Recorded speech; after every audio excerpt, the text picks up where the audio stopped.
یہ جو توحید ہیں، اس توحید کی 3 قسمیں ہیں،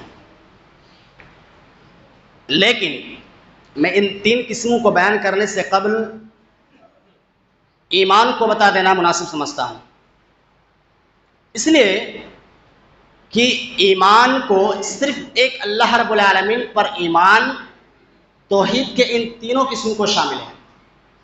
اس لیے سب سے پہلی چیز یہ ہے، سب سے پہلی چیز جو میں بیان کروں گا وہ ہے ایمان، اس کے بعد پھر توحید ربوبیت پر گفتگو ہوگی، اور انشاءاللہ آئندہ ہفتہ پھر توحید الوہیت اور اسماء و صفات پر گفتگو ہوگی۔ تو ایمان کیا ہے، اس کا معنی و مفہوم کیا ہے؟ تو ایمان کہتے ہیں لغت میں التصدیق، تصدیق کرنے کو ایمان کہتے ہیں، اور شریعت میں کیا کہتے ہیں؟ شریعت میں 3 چیزوں کے مجموعے کا نام ایمان ہے، یعنی قول باللسان واعتقاد بالقلب والاعمال بالجوارح وينقض بالطاعة ويزيد بالطاعة وينقص بالمعصية، کہ ایمان زبان سے کہنے، دل سے اعتقاد رکھنے اور اعضاء سے اعمال کرنے کا نام ایمان ہے، اور یہ ایمان فرما برداری کرنے سے بڑھتا ہے اور نافرمانی کرنے سے، معصیت کرنے سے گھٹتا ہے۔ تو ان 3 چیزوں کے مجموعے کا نام ایمان ہے، دل سے اعتقاد رکھنا، زبان سے کہنا اور اپنے اعضاء سے، اپنے جوارح سے اعمال کرنا۔ اس کی دلیل کیا ہے؟ سب سے پہلی چیز زبان سے کہنا، اس کی دلیل ہے قرآن میں اللہ رب العالمین نے فرمایا وَقُولُوا آمَنَّا بِاللَّهِ وَمَا أُنزِلَ إِلَيْنَا، سورہ بقرہ کی آیت نمبر 136 کی آیت ہے، کہتے ہیں کہ لوگوں نے کہا آمنا باللہ، ہم اللہ پر ایمان لے آئے، وما انزل الینا، اور اس چیز پر بھی ہم ایمان لے آئے جو ہماری طرف نازل کی گئی۔ تو دیکھیے کہا قولوا آمنا، کہا زبان سے کہا کہ ہم ایمان لائے، تو پتہ کیا چلا کہ زبان سے کہنا ایمان ہی کے اقسام میں سے ہے۔ دوسری چیز زبان سے اعتقاد رکھنا، دل سے اعتقاد رکھنا، اس کی دلیل کیا ہے؟ کہتے ہیں کہ وَلَمَّا يَدْخُلِ الْإِيمَانُ فِي قُلُوبِكُمْ، کہ اب تک تمہارے دلوں میں ایمان جاگوزی نہیں ہوئی، ایمان داخل نہیں ہوئے، تو یہاں کہا وَلَمَّا يَدْخُلِ الْإِيمَانُ فِي قُلُوبِكُمْ، تمہارے دلوں میں ایمان نہیں بیٹھا۔ پتہ یہ چلا کہ دل میں ایمان کا اعتقاد ہونا، دل میں ایمان کا بیٹھنا، داخل ہونا ضروری اور لازمی ہے۔ دوسری چیز۔ تیسری چیز اعمال کرنا، اپنے اعضاء سے، اپنے ہاتھ سے، اپنے پیر سے اعمال کرنا، اس کی دلیل کیا ہے؟ اللہ رب العالمین نے فرمایا وَمَا كَانَ اللَّهُ لِيُضِيعَ إِيمَانَكُمْ أَيْ صَلَاتُكُمْ إِلَى بَيْتِ الْمُقَدَّس، کہ اللہ رب العالمین تمہارے ایمان کو ضائع نہیں کرے گا۔ یہاں ایمان سے مراد صلاۃ ہے، یعنی اللہ رب العالمین تمہارے نماز کو برباد نہیں کرے گا۔ جب خانہ کعبہ کی طرف منہ کرنے سے پہلے بیت المقدس کی طرف منہ کر کے نماز پڑھی جاتی تھی، اور بعد میں تحویل قبلہ کا حکم ہوا، تو اس سے پہلے جو نماز پڑھے وہ ضائع نہیں کرے گا۔ تو یہاں پہ دیکھیے جو نماز پڑھے تو نماز کہاں سے ہوتا ہے؟ آپ کا اٹھنا، بیٹھنا، کھڑا ہونا، سجدے میں جانا، رکوع میں جانا، یہ سب کہاں سے ہوتا ہے؟ ساری چیزیں اعضاء سے ہوتا ہے، ہاتھ سے، پیر سے۔ آپ ہاتھ کے بل اٹھتے بیٹھتے ہیں، پیر کے بل کھڑے رہتے ہیں، تو ساری چیز اعضاء سے ہوتا ہے۔ تو اس سے بھی پتہ چلا کہ آپ کا کہنا، دل سے، زبان سے کہنا، دل سے اعتقاد رکھنا اور اعضاء سے عمل کرنے کا نام ایمان ہے۔ یہ تو دلیل تھی قرآن سے۔ حدیث میں کیا دلیل ہے؟ صحیح بخاری و مسلم کی روایت ہے، نبی اکرم صلی اللہ علیہ وسلم نے فرمایا کہ الایمان، یہ مسلم کی روایت ہے کہ الایمان بضع وسبعون شعبہ، اعلاها قول لا الہ الا اللہ وادناها اماطۃ الاذى عن الطریق والحیاء شعبۃ من الایمان۔ کہا کہ ایمان کے 70 سے زیادہ شاخیں ہیں، اور جو سب سے بلند درجہ ہے، سب سے بلند مقام والے ہیں، وہ زبان سے قول لا الہ الا اللہ، لا الہ الا اللہ کا کہنا، اور وعدنہا اماطۃ الاذی عن الطریق، اور اس کے جو ادنا حصہ ہے وہ راستے سے تکلیف دہ چیزوں کو ہٹا دینا ہے، والحیاء شعبۃ من الایمان، اور شرم و حیا کرنا یہ ایمان کا ایک حصہ ہے۔ تو تینوں چیز آ گئی، قول لا الہ الا اللہ زبان سے کہنا، واماطۃ الاذی عن الطریق راستے سے جو تکلیف دہ چیزوں کو ہٹانا یہ اذی سے ہوتی ہے، والحیاء شعبۃ من الایمان، اور حیا ایمان کا حصہ ہے، تو حیا کہاں سے ہوتی ہے؟ دل سے۔ تو تینوں چیز اس حدیث میں مل گئی۔ ایک اور حدیث، یہ بھی غالباً مسلم ہی کی روایت ہے، کہتے ہیں کہ من رأى منکم منکرا فلیغیرہ بیدیہ فإن لم يستطع فبلسانه فإن لم يستطع فبقلبه وذلك أضعف الإيمان۔ کہتے تم میں سے جو شخص ایمان رکھتے ہو اسے چاہیے کہ جب کوئی برائی دیکھے تو اپنے ہاتھ سے روکے، اگر ہاتھ سے روکنے کی طاقت نہ ہو تو پھر زبان سے روکے، اور اگر اس کی بھی طاقت نہ ہو تو کم سے کم دل سے برا سمجھے۔ تو اس حدیث میں بھی تینوں چیز آ گیا، زبان سے پہلے ہاتھ سے روکنا ہے، پھر زبان سے کہنا ہے، پھر دل سے برا رکھنا ہے۔ تو یہ دونوں حدیث اس بات پر دلالت کرتی ہے کہ ایمان میں یہ تینوں چیز داخل ہے، یعنی زبان سے اقرار کرنا، زبان سے کہنا، دل سے اعتقاد رکھنا اور اعضاء سے عمل کرنا، ان تینوں چیزوں کا نام مجموعہ ایمان ہے۔ امام حسن بصری رحمۃ اللہ علیہ فرماتے ہیں کہ لیس الایمان بالتحلی ولا تمنی ولكن ما وقر في القلب وصدقته الاعمال۔ امام حسن بصری رحمۃ اللہ علیہ فرماتے ہیں کہ سجنے سورنے کا نام، یا پھر نئے کپڑے پہننے کا نام، لمبی لمبی ٹوپیاں لگا لینے کا نام، یا پھر کرتے لگا لینے کا نام، یا پھر خوبصورت اور مزین ہونے کا نام ایمان نہیں ہے۔ ایمان سجنے سورنے کا نام نہیں ہے، ولا بالتمنی، اور نہیں خواہش کرنے تمنا کرنے کا نام ایمان ہے کہ ہم بس دعویٰ کریں ہم مومن ہیں تو ہم ایمان والے ہو گئے، نہیں، یہ ایمان نہیں ہے۔ ولکن ما وقر فی قلب، ایمان یہ ہے جو دل میں بیٹھ جائے، وصدقتہ الاعمال، اور اعمال جس کی تصدیق کرے وہ ہے ایمان۔ آپ کے اعمال، آپ کے کردار، آپ کے گفتار بتائے کہ یہ مومن ہیں، آپ کو بتانے کی ضرورت نہیں، آپ کو کہنے کی ضرورت نہیں کہ ہم اہل ایمان ہیں، آپ اعمال کریں تو آپ کے اعمال کو دیکھ کے سامنے والے کہیں گے نہیں یہ مومن جا رہا ہے، مومن ہے، یہ ہے ایمان۔ اور انہوں نے حسن بصری رحمۃ اللہ علیہ نے جو دلیل پیش کی، یہ دلیل کہ وَإِذَا تُلِيَتْ عَلَيْهِمْ آيَاتُهُ زَادَتْهُمْ ایمانا، کہ جب اس کے سامنے اللہ رب العالمین کی آیاتیں پڑھ کر تلاوت کی جاتی ہے تو اس کی ایمان میں اضافہ ہو جاتا ہے۔ تو پتہ یہ چلا کہ سجنے سورنے کا نام ایمان نہیں بلکہ عمل کا نام، عمل کرنے کا نام ایمان ہے۔ زبان سے کہنا، دل سے اعتقاد رکھنا اور اعضاء سے عمل کرنا، ان تینوں چیزوں کا نام ایمان ہے۔ اور اسلامی عقیدہ، صحیح اسلامی عقیدہ جن اصول پر مبنی ہے، جن اصول پر قائم ہے، وہ 6 چیزوں پر قائم ہے، جس کو ہم اور آپ ارکان ایمان کہتے ہیں۔ یعنی صحیح اسلامی عقیدہ 6 چیزوں پر قائم ہے، اسے ہم ارکان ایمان کہتے ہیں۔ وہ کیا ہے؟ ایمان باللہ و ملائکتی، ملائکہ، کتاب، رسول اور یوم آخرت اور تقدیر کی اچھائی اور برائی، یہ 6 چیزوں کا نام ایمان ہے، یہ 6 چیزوں کے مجموعے کا نام ایمان ہے۔ اس کی دلیل کیا ہے؟ اللہ رب العالمین نے قرآن کے اندر ارشاد فرمایا کہ لیس البر ان تولوا وجوہکم قبل المشرق والمغرب ولكن البر من آمن بالله واليوم الآخر والكتاب والملائكة والكتاب والنبيين۔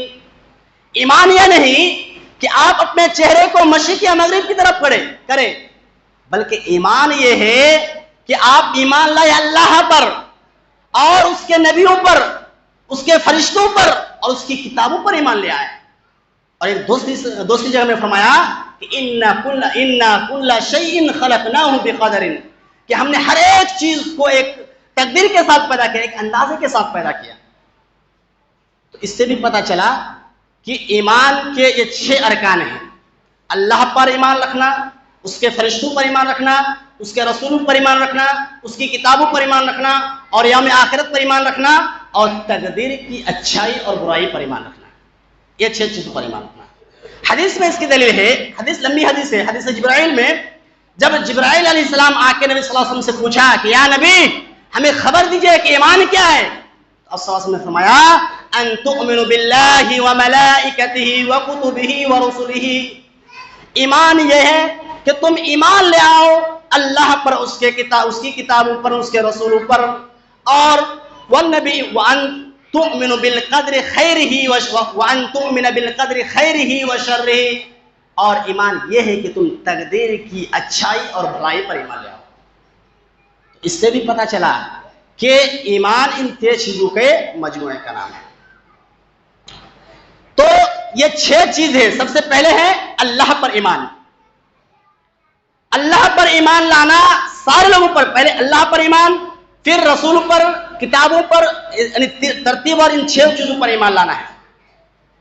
یہ جو ایمان ہے، اس ایمان کے 7 ارکان ہیں۔ ایمان کے 7 ہیں۔ پہلی بات علم، یقین، اخلاص، صدق، محبت، انقیاد، قبول۔ یہ 7 چیز ہیں۔ یہ 7 چیز کے بغیر ایمان مکمل نہیں ہو سکتا۔ یہ 7 چیز کا ہونا ضروری ہے۔ انسان صرف دکھاوے کے لیے اگر محبت کرے تب بھی کافی نہیں ہے، بلکہ وہ دلی طور پر خالص نیت کے ساتھ عبادت کرے، یہی کافی ہے، تبھی اس کے ایمان قابل قبول ہے، ورنہ قابل قبول نہیں ہے۔ تو ایمان کہتے ہیں کس کو؟ کیا پتہ چلا کہ ایک رب عالمین، رب ذوالجلال کی عبادت کرنا، اس کے لیے اس کی عبادت کو خالص کرتے ہوئے، اور یہ دل میں اعتقاد رکھنا کہ اللہ ہی خالق ہے، وہی مالک ہے، وہی رازق ہے، اور عبادت کے جتنے بھی اقسام ہیں، نماز، روزہ، حج، زکوٰۃ، اور بھی جتنی بھی کتابیں عبادت ہے، دعا کرنا، مانگنا، جتنی بھی ساری چیزیں ہیں، ساری چیزوں کو اللہ کے لیے خاص کرنا، اور سارے صفات کاملہ سے اللہ کو متصف، تمام صفات کاملہ سے اللہ رب العالمین کو متصف کرنا، اور جتنے قسم کے بھی نقص اور عیب ہیں ان تمام چیزوں سے اللہ کو بری کرنا، پاک کرنا، یہ ایمان ہے۔ یہ اعتقاد رکھنا کہ اللہ ہی خالق ہے، اللہ ہی مالک ہے، یہ ایمان ہے، اسے کہتے ہیں ایمان۔ اللہ ہی ہماری دعاؤں کو قبول کرنے والا ہے، اللہ ہی ہماری مانگ کو پورا کرنے والا ہے، جب ہم بیمار ہو تو اللہ ہی ہمیں شفا دینے والا ہے، اس اعتقاد کا نام ہے ایمان۔ اور اس ایمان کے 3 قسمیں ہیں، جیسے ہم نے شروع میں بتایا تھا۔ اس ایمان کی 3 قسمیں ہیں۔ ایک توحید، یہ جو ایمان توحید کی 3 قسم کو شامل ہے، ایک توحید ربوبیت، توحید الوہیت، اور توحید اسماء و صفات، یعنی ایک اللہ پر ایمان توحید کے ان 3 قسموں کو شامل ہے، گھرے ہوئے ہیں۔ تو پہلے قسم ہے توحید ربوبیت، یعنی اللہ کو اس کے افعال میں ایک ماننا، اللہ کو اس کے افعال میں ایک ماننا، یہ جاننا کہ وہی خالق ہے، وہی مالک ہے، وہی رازق ہے، وہی ہمیں پیدا کرتا ہے، وہی تدبیر کرتا ہے۔ اللہ رب العالمین نے فرمایا الا لہ الخلق والامر تبارک اللہ رب العالمین، سن لو کہ اسی کے لیے تخلیق ہے، اسی کے لیے ہر معاملہ ہے، اور الا لہ الخلق والامر تبارک اللہ رب العالمین، وہ ذات، وہ اللہ رب العالمین بڑے بابرکت والا ہے، جو سارے جہانوں کا رب ہے، پالنہار ہے، پالنے والا ہے۔ تو پتہ یہ چلا کہ توحید ربوبیت، اللہ کو ایک ماننا، یہ اعتقاد رکھنا کہ وہی خالق ہے، وہی مالک ہے، وہی جو ہے رازق ہے۔ تو یہ جو توحید کی یہ قسم ہے، توحید ربوبیت، یہی وہ توحید ہے، یہی وہ توحید کیا قسم ہے جس کو دنیا کے سارے لوگ مانتے ہیں۔ ہم نے وہ اس ہفتہ بھی تھوڑا واضح کیا تھا کہ جو دنیا کے سارے لوگ اس چیز کو مانتے ہیں کہ جو توحید ربوبیت کا اقرار سارے لوگ مانتے ہیں، اور اسی پر اللہ رب العالمین نے انسان کو پیدا بھی کیا۔ اللہ رب العالمین نے فرمایا کہ فَأَقِمْ وَجْهَكَ لِلدِّينِ حَنِيفًا، کہ اپنے چہرے کو، اپنے آپ کو سیدھے دین کی طرف کر لیجئے، فطرت اللہ التی فطر الناس علیہ، وہ راستہ جس پر اللہ رب العالمین نے تم کو پیدا کیا، لا تبدیل لخلق اللہ، اس کی جو ہے تخلیق میں کسی قسم کی تبدیل نہ کرو، ذالک دین القیم، یہی سیدھا راستہ ہے، یہی سیدھا دین ہے۔ تو یہی جو توحید ربوبیت ہے، اس قسم پر سارے لوگوں کو پیدا کیا۔ اب اگر کوئی انکار کرے، اگر آپ کوئی کہہ دے کہ نہیں اللہ نے ہم کو پیدا نہیں کیا، یا ہم اللہ کو نہیں مانتے ہیں، تو آپ اس کا جواب کیا دیں گے؟ کیسے آپ اس کو سمجھائیے گا کہ نہیں اللہ ہے اور اللہ پر ایمان لانا ضروری ہے؟ اس کے آپ اس طرح جواب دے سکتے ہیں، اللہ نے بھی اس کا جواب سکھایا ہے۔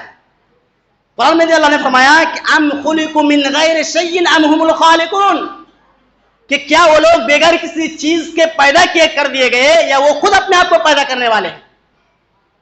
دو ہی معاملہ ہو سکتا ہے، یا تو وہ جو ہے کوئی بھی شخص خود اپنے آپ ہی پیدا ہو گیا، اس کو پیدا کرنے والا کوئی ہے ہی نہیں۔ اگر یہ آپ مانتے ہیں تو یہ تو ذہن و دماغ میں بات جب سے ذہن شروع ہوتا ہے جہاں سے، وہاں سے تو آپ کو باطل قرار دے گا، ہے کہ نہیں؟ کہ کوئی بھی چیز اپنے آپ کیسے پیدا ہو سکتا ہے؟ ہو سکتا ہے کوئی چیز اپنے آپ پیدا نہیں ہو سکتا، کوئی نہ کوئی ہونا چاہیے۔ اور اگر آپ یہ کہتے نہیں کہ وہ خود اپنے آپ کو پیدا کرنے والا ہے تو یہ تو اس سے بھی زیادہ گیا گزرا ہے، یہ بھی بات ماننے کے قابل نہیں ہے کہ جس چیز کی کوئی وجود ہی نہیں وہ اپنے آپ کو کیسے پیدا کر سکتا ہے۔ آپ لوگ روبوٹ جانتے ہیں، روبوٹ آج روبوٹ تیار ہو گیا ہے، انسان نے اتنی ترقی کی روبوٹ بن گیا ہے۔ اب اگر کوئی کہے یا روبوٹ اگر کہے کہ نہیں مجھے پیدا کرنے والا کوئی نہیں ہے تو آپ یقین کریں گے؟ نہیں کریں گے، کیونکہ آپ کو پتا ہے کہ نہیں اس کو پیدا کرنے والا کوئی نہ کوئی ہے، وہ انسان نے اس کو بنایا ہے نا، ہے۔ یا پھر وہ کہے کہ نہیں ہم نے اپنے آپ کو پیدا کیا، روبوٹ اگر کہے ہم اپنے آپ کو پیدا کیا، یہ بھی قابل غور نہیں، کیونکہ وہ تو اپنے آپ کو پیدا ہی نہیں کر سکتا، جس کی کوئی حقیقت ہی نہیں وہ اپنے آپ کو کیسے پیدا کر سکتا ہے؟ تو پتہ یہ چلا کہ کسی نہ ہے، کوئی نہ کوئی تو ہے جو اس کو پیدا کرنے والا ہے۔ تو اسی طریقے سے انسان کو پیدا کرنے والا تو کوئی نہ کوئی ہے ضرور، جس طرح روبوٹ کو پیدا کرنے والا کوئی ہے، جس طرح اس گھر کو پیدا کرنے والا کوئی ہے، پنکھا پیدا کرنے والا کوئی ہے، میچ پیدا کرنے والا کوئی ہے، اس طرح انسان کو پیدا کرنے والا تو کوئی ہے، اور وہ کون ہے؟ وہ اللہ رب العالمین ہے، وہ اللہ کی ذات ہے۔ اللہ رب العالمین نے فرمایا کہ وجہ کیا کہا؟ خلقت الجن والانس الا لیعبدون، میں نے جن و انسان کو وما خلقت الجن والانس الا لیعبدون، میں نے جن و انسان کو صرف اپنے ہی عبادت کے لیے پیدا کیا۔ پتہ ہی چلا کہ اللہ نے پیدا کیا، جن و انسان کو اللہ نے پیدا کیا، اللہ کے علاوہ کوئی دوسرا ہے ہی نہیں۔ جو توحید کی یہ قسم ہے توحید ربوبیت، دیکھیں ہم نے شروع میں بتایا تھا کہ 3 قسمیں ہیں، توحید ربوبیت، توحید الوہیت، توحید اسماء و صفات۔ تو آج صرف توحید ربوبیت پر گفتگو ہوگی، اور آج دوسرے ہفتہ توحید الوہیت پر گفتگو ہوگی، کیونکہ ٹائم نہیں ہے۔ تو توحید ربوبیت یعنی توحید کی اس قسم کو مشرکین بھی مانتے ہیں۔ اگر آپ اس سے سوال کرے کہ اللہ کون ہے یا تم کو کس نے پیدا کیا، تو وہ اس چیز کو اقرار کرے گا، نہیں ہم کو بھگوان نے پیدا کیا، ہم کو اللہ نے پیدا کیا، وہ مانتے ہیں۔ اب پوچھے گا کسی انسان کو، مانتے ہیں۔ اللہ نے خود کہا کہ وَلَئِن سَأَلْتَهُم مَّنْ خَلَقَ السَّمَاوَاتِ وَالْأَرْضَ لَيَقُولُنَّ اللَّهُ، کہ اگر تم ان لوگوں سے مشرکوں سے اگر سوال کرو کہ تم کو کس نے پیدا کیا، زمین و آسمان کو کس نے پیدا کیا، تو وہ کہیں گے لَيَقُولُنَّ اللَّهُ، کہ وہ اللہ نے پیدا کیا۔ پتا کیا چلا کہ وہ بھی خالق ہونے کے اقرار کرتے ہیں، وہ بھی مانتے ہیں کہ نہیں اللہ خالق ہے، لیکن جھگڑا جس چیز میں ہے وہ ہے توحید الوہیت کو لے کر۔ وہ تو توحید ربوبیت کو مانتے ہیں، سارے لوگ مانتے ہیں توحید ربوبیت کو، لیکن توحید الوہیت کو نہیں مانتے ہیں۔ توحید الوہیت کہتے ہیں کہ بندے کے افعال میں، بندے کے جتنے بھی افعال ہیں ان سارے افعال کو جو اللہ نے مشروع کیا ہے، ان سارے افعال کو صرف اللہ کے لیے خالص کرنا، یعنی جیسے دعا کرنا، کسی سے کوئی چیز مانگنا، محبت کرنا، ڈرنا، ان ساری چیزوں کو صرف اور صرف اللہ کے لیے کرنا، اس کے علاوہ کسی کے ساتھ نہیں کی۔ تو یہ مشرکین ہیں، مشرکین مکہ بھی اس چیز کو نہیں مانتے تھے، وہ مانتے تھے کہ اللہ ہے، یعنی توحید ربوبیت کا اقرار کرتے تھے، لیکن توحید الوہیت کو نہیں مانتے۔ وہ اللہ کے ساتھ دوسری کو بھی شریک کرتے ہیں، وہ بتوں کو بھی پوجتے ہیں، سورج کو بھی پوجتے ہیں، پتھر کو بھی پوجتے ہیں، مختلف قسم کی چیزوں کو پوجتے ہیں۔ اور آج کے کچھ مسلمان بھی ایسے ہیں جو جا کے غیر اللہ کو پوجتے ہیں، غیر اللہ کے اوپر جا کے چادریں چڑھاتے ہیں، اور وہاں جا کے اپنی نظر نیاز چاہتے ہیں، اور وہاں جا کے دعائیں مانگتے ہیں، اور ان سے محبت، اللہ کی محبت کی طرح ان سے محبت کرتے ہیں۔ تو یا آج کے یہ مسلمان مشرک سے کیا کہاں پیچھے رہ گیا؟ تو مشرک سے بھی بدتر ہو گیا، یہ جان بوجھ کر اس طرح کر رہا، تو مشرک سے بھی بدتر ہو گیا۔ وہ تو ٹھیک ہے، اس کے اسلام وہ نہیں سمجھ پائے، نہیں جانتا ہے، لیکن یہ جان بوجھ کر اگر یہ کر رہا ہے تو یہ تو اس سے بدتر ہوا۔ تو میں کہہ رہا تھا کہ توحید ربوبیت کو غیر مسلم بھی مان رہے ہیں، اس کی واضح دلیل، ٹائم ہو گیا، ایک مثال دے کے میں بیان ختم کروں گا۔ واضح دلیل نبی اکرم صلی اللہ علیہ وسلم کے پیدا ہونے سے تقریباً 50 روز قبل ابراہا نے اپنے ہاتھیوں کو لے کر اپنے لشکروں کو لے کر خانہ کعبہ پر حملہ کرنے کے لیے آیا اور حملہ کر ڈالا۔ جب حملہ کر ڈالا اور جو مشرکین تھے، جو خانہ کعبہ کے متولی تھے اور جو دیگر لوگ تھے، سارے لوگ حیران ہو گئے، پریشان ہو گئے، ہم کیسے اس مصیبت سے نجات پائیں؟ وہ ڈرنے لگے، ان کو کچھ سمجھ میں نہیں آ رہا تھا۔ حالانکہ وہ خانہ کعبہ کے اندر 360 بت بھی رکھے ہوئے تھے، لیکن اس مصیبت کی گھڑی میں انہیں وہ یہ بات یقین تھا کہ اس مصیبت کی گھڑی میں اگر کوئی بچا سکتا ہے تو اللہ بچا سکتا ہے۔ اس لیے انہوں نے جو 360 بتیں رکھی ہوئی تھی، ان بتوں کو انہوں نے نہیں پکارا، اگر پکارا تو صرف خدائے واحد کو پکارا اور اللہ سے دعا کی، اللہ تو اس گھر کی حفاظت فرما اور اس گھر کو جو ہے تو ہی بچا، تیرے علاوہ کوئی بچا نہیں سکتا۔ چنانچہ ابرہہ نے جب حملہ کر دیا اور حملہ کر کے عبد المطلب کے جتنے بھی اونٹ تھے سارے اونٹوں کو وہ اپنے قبضے میں لے لیا، اور ان اونٹوں کو اپنے قبضے میں لینے کے بعد عبد المطلب کو بلوا بھیجا کہ اس کو بلا کے لاؤ۔ جب عبد المطلب آیا تو آنے کے بعد ابرہہ نے اس سے سوال کیا کہ اے عبد المطلب، تو بتا کیا چاہتا ہے؟ تو اپنے اونٹوں کو چاہتا ہے کہ کعبہ کو بچانا چاہتا ہے؟ اس نے کہا کہ تو ہمیں اونٹ دے دے، کعبہ کو تو سمجھ لیکن ہمیں اونٹ دے دے۔ جب انہوں نے یہ کہا کہ ہمیں اونٹ دے دے، کعبہ ہم کو نہیں چاہیے، اس نے کہا ارے نالائق انسان، ارے ذلیل انسان، کمینہ انسان، ہم تم کو سمجھ رہے تھے کہ تم کتنے متقی ہو، تم کعبہ کی متولی ہو، کعبہ کی دیکھ بھال تم کر رہے ہو، اور آج ہم ڈھانے آئے تو تم سب اپنے جانوروں کی پرواہ ہے، تم اس کو چاہتے ہو اور کعبہ کو چھوڑ دے رہے ہو۔ تو اس وقت عبد المطلب نے کیا جواب دیا تھا سمجھ جانتے ہیں؟ اس وقت عبد المطلب نے جو جواب دیا تھا وہ قابل غور ہے، یہی محل استشہاد ہے۔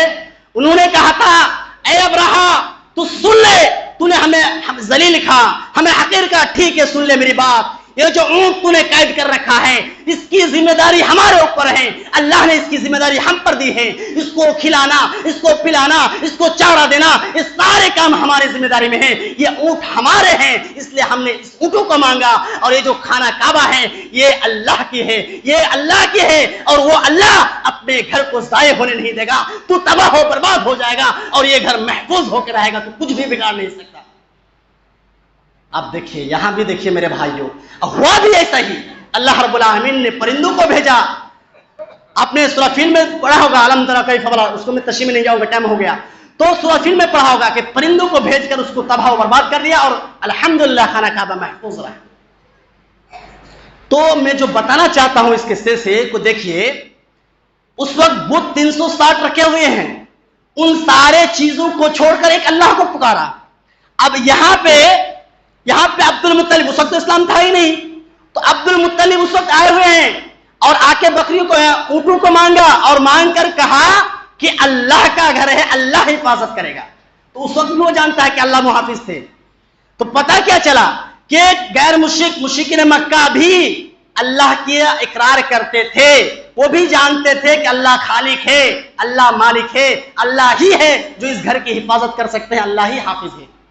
پتا چلا کہ وہ بھی توحید ربوبیت کا اقرار کرتے تھے، لیکن توحید ربوبیت کا انکار کرتے تھے۔ اب وہ جو ہے انشاءاللہ آئندہ جمعہ کو بیان کریں گے۔ اللہ سے دعا ہے کہ اللہ ہم تمام مسلمانوں کو توحید کو سمجھنے اور سمجھ کر اسی پر قائم و دائم رہنے کی توفیق عطا فرما۔ آمین۔ اقول قولی ھذا استغفر اللہ لی ولکم ولسائر المسلمین۔